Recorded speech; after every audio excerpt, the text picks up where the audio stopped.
قتادہ سے نقل کرتے ہیں کہ وہ انس رضی اللہ تعالیٰ کے نبی اکرم صلی اللہ علیہ وسلم نے فرمایا، تم میں سے کوئی شخص ایماندار نہیں ہوگا جب تک اس کے والدین اور اس کی اولاد اور تمام لوگوں سے زیادہ اس کے دل میں میری محبت نہ ہو۔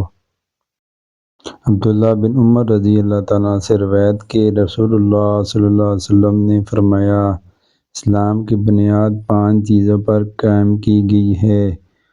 اول، گواہی دینا کہ اللہ کے سوا کوئی معبود نہیں اور بے شک محمد صلی اللہ علیہ وسلم اللہ کے سچے رسول ہیں، اور نماز قائم کرنا اور زکوٰۃ ادا کرنا اور حج کرنا اور رمضان کے روزے رکھنا۔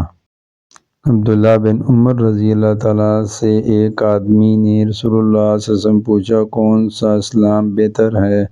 آپ صلی اللہ علیہ وسلم نے فرمایا، تو کھانا کھلا اور ہر شخص کو سلام کر، ہوا تو اس کو جانتا ہو یا نہ جانتا ہو۔